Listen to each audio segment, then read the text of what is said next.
Les beaux Congolais, unis par l'essor, unis dans l'effort pour l'indépendance.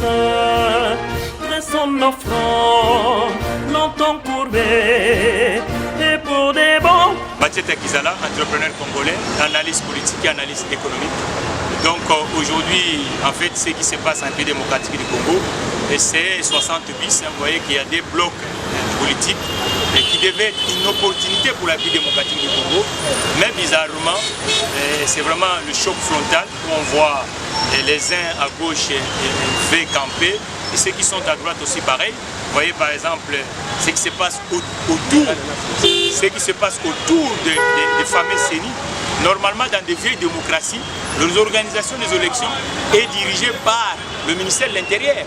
Mais la particularité de l'Afrique, comme le méfiance, vous savez, l'Africain n'a pas confiance de son frère, et en particulier la République démocratique du Congo, entre nous, l'esprit de confiance n'existe pas. On a créé une institution qu'on appelle la CENI. Et logiquement, ça ne devait pas être la CENI. Mais autour de la CENI, c'est une mythe tous les jours. Et vous voyez qu'en ce moment, ce qui se passe, les compatriotes doivent savoir que c'est le 61e anniversaire de l'indépendance de la République démocratique du Congo. L'argent n'aime pas de bruit. Nous sommes à la tête d'un pays où le chômage est de masse et les gens ne travaillent pas. Et tous les partenaires sérieux sont en train de regarder la République démocratique du Congo. Donc nous devons faire attention avec la guéguette politicienne qu'on a fait pendant 60 ans à la République démocratique du Congo. Mais ce qui se passe en ce moment, la coalition congolaise doit comprendre que nous devons évoluer. Donc ça ne sert à rien. Et l'histoire des CENI, ça doit être utile. Parce que la CENI, il doit y comprendre que la République démocratique du Congo ne joue pas le leadership africain. Et pourtant, la République démocratique du Congo devait jouer le leadership africain. Et nous avons la dette des Congolais dans la politique, l'employabilité des Congolais. Donc, et la CENI, il faut qu'on réforme cette institution. Il faut vraiment que ça soit réformé. Parce que même le processus de désignation de celui qui est l'animateur de la CENI, vous voyez que ça crée doute. Et il y a des confusions. Les confusions religieuses et les compatriotes, ainsi de suite. Il faut qu'on fasse attention. Il ne faut pas qu'à chaque fois, lorsqu'il y a des élections en République démocratique du Congo, et qu'au lieu que ça crée un engouement sociétal, mais ça crée une instabilité, c'est pas bon. Donc, la CENI et cette histoire, il faut que nous puissions revoir où on retourne dans le cadre de départ, que le ministère de l'Intérieur, qui est le patron de l'administration, puisse organiser des élections, ou si nous voulons continuer avec la logique de la CENI, il faut maintenant que les animateurs soient des gens où personne peut dire voilà, il y a des choses à reprocher, ainsi de suite, parce que nous devons faire attention. On a besoin que les autres États puissent nous donner confiance. Et si la politique ne permet pas que les choses aillent mieux, c'est pas bon. En ce qui concerne la CENI, nous devons faire attention avec les animateurs de la CENI. Vous savez, pendant 60 ans, République démocratique du Congo, les lois ont toujours été à caractère juridique. Or, le Congo a un vrai problème. Le problème du Congo, c'est quoi? On n'a pas la politique économique et la politique d'employabilité des Congolais. Donc aujourd'hui, en pleine crise majeure de Covid-19, les députés qui sont à l'Assemblée nationale devaient penser comment il faut faire que l'économie congolaise, qu'on puisse donner l'apport de la jeunesse qui souffre dans nos rues et dans nos villages, au lieu de chercher uniquement se protéger les uns les autres. Donc c'est pas normal et en ce moment que nous puissions penser du juridisme à la République démocratique du Congo. On doit réfléchir à l'Assemblée nationale comment on doit faire pour booster les entrepreneurs congolais, booster les sociétés congolaises, donner le pouvoir d'achat aux Congolais et donner même par exemple le logement. Vous voyez, le logement à la République démocratique du Congo, c'est un vrai problème. Le Congolais pour se faire soigner, c'est un vrai problème. Mais est-ce que c'est utile, les lois de Sakata? Non, c'est du n'importe quoi. Donc aujourd'hui, il faut que les gens comprennent. Il faut qu'on parle fondamentaux. Le fondamental, c'est quoi? Bouger la République démocratique du Congo. On va le bouger dans le terrain de l'emploi. On ne bougera pas la République démocratique du Congo dans le terrain du juridisme. Ça n'a pas de sens. 60 ans d'Iran. La dette des Congolais, c'est 80% de la population congolaise qui ne travaille pas. L'emploi est devenu un péché à la République démocratique du Congo. Les entrepreneurs congolais ne se retrouvent pas. Il n'y a ni le financement, ni le marché. Donc il faut qu'on fasse dans ce sens-là pour que la République démocratique du Congo puisse avancer. Nous qui décidons de créer des boîtes, on n'a ni le financement, ni le... Donc aujourd'hui, l'Assemblée nationale, les 500 députés congolais doivent travailler avec des entrepreneurs. ils ne peuvent pas comprendre parce qu'il n'y a pas un circonscrit électoral, à part Kinshasa, Lubumbashi, où il y a un peu là où les gens peuvent travailler. Mais le reste de la République démocratique du Congo, il n'y a pas d'entreprise. Donc les 490 députés sont à la tête des territoires où les gens ne travaillent pas. Est-ce que les lois doivent rester uniquement des lois juridiques? On ne peut pas parler de l'emploi, on ne peut même pas parler de l'éducation nationale. Il faut qu'on parle que des textes juridiques. Non, mais c'est quoi ça? Donc il faut qu'on évolue en République démocratique du Congo. Vous savez, ce qui se passe en République démocratique du Congo, c'est aberrant. Donc normalement, l'absence du professionnalisme dans le secteur marchand ou dans le secteur de l'économie fait que tout le monde décide comme il fait. Et l'absence de financement dans l'économie, ça ne fait pas que la République démocratique du Congo puisse décoller. Donc aujourd'hui, si on veut que les variations ou les inflations, qu'on puisse lutter contre ça, il faut qu'on professionnalise l'activité marchande à la République démocratique du Congo. La loi fondamentale dit quoi? Que le commerce de détail est réservé aux nationaux. Mais est-ce que c'est le cas aujourd'hui à la République démocratique du Congo? Non! Et le secteur informel, gangron, domine à la République démocratique du Congo. Donc nous devons faire de sorte, avec le 60e anniversaire de la République démocratique du Congo, de l'indépendance, de professionnaliser le secteur marchand. Ça signifie que le commerçant doit être éduqué et accompagné.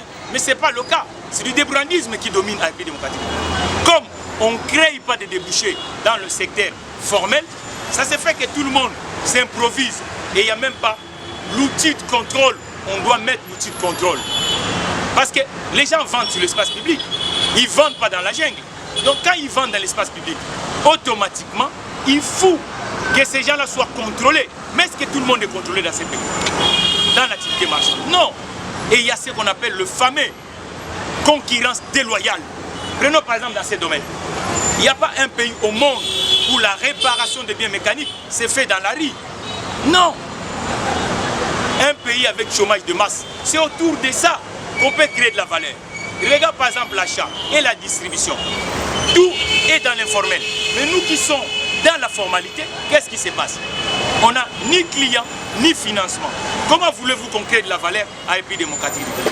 Donc les inflations, pour lutter avec les inflations, il faut accompagner le marchand structuré, ceux qui sont dans la formalité.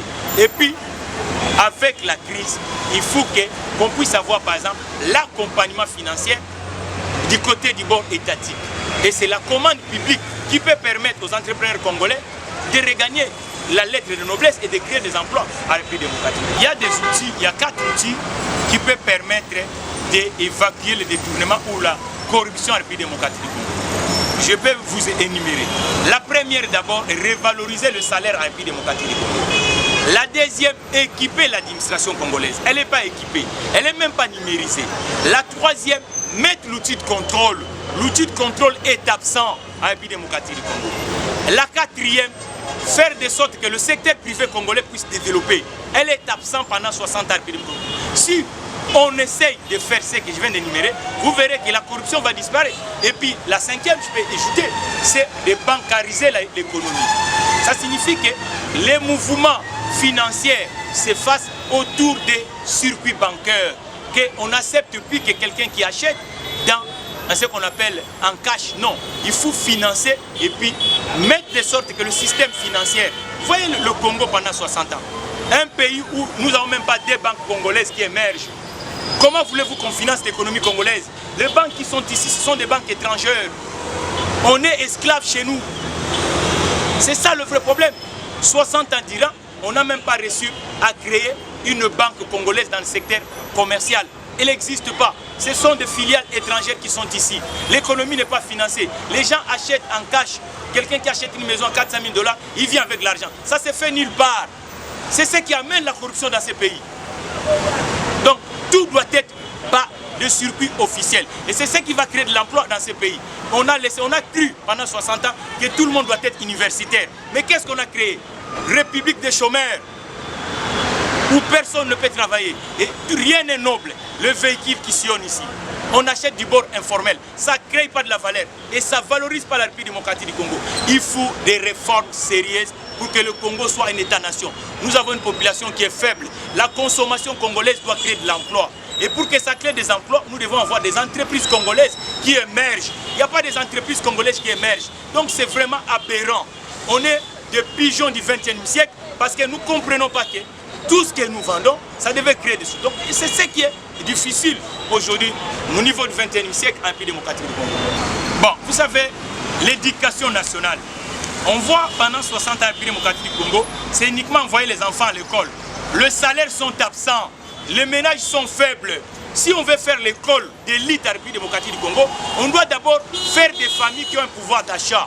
Mais pour faire des familles qui ont un pouvoir d'achat, il faut des entreprises. Donc les entreprises congolaises doivent émerger. Mais pour que les entreprises congolaises émergent, il faut du financement. Il faut réguler les choses. Parce qu'envoyer l'enfant à l'école, mais lorsqu'il retourne à la maison, il n'y a rien à mettre sous dedans. C'est ça le vrai problème, le fossé du 21e siècle congolais. Je vous dis qu'aujourd'hui, il faut moi je viens de faire un plan de relance pour la République démocratique du Congo. Donc avec la crise qui est majeure, c'est l'occasion de profiter de faire un État avec des règles de standards internationaux. Ça signifie qu'il faut réinjecter. C'est ce que je vous dis, l'école qu'on a fait pendant 50 ans a péché parce que les familles et le ménage congolais est faible. Donc le salaire est absent à la République démocratique du Congo.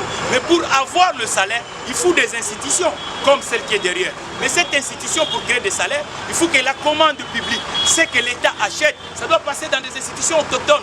Elle ne passe pas dans des institutions autochtones. C'est pour ça que vous voyez qu'on a un taux de chômage de masse en République démocratique du Congo. Donc nous devons faire de sorte que faire un État où il y a une classe moyenne, mais pour avoir une classe moyenne, c'est autour des institutions telles que Spécial Auto, et c'est là où on doit créer de la valeur. Spécial Auto, c'est le remplaçant valable de General Motors. Spécial Auto, c'est une société de services autour de l'automobile. Il a 5 à 6 branches à l'intérieur.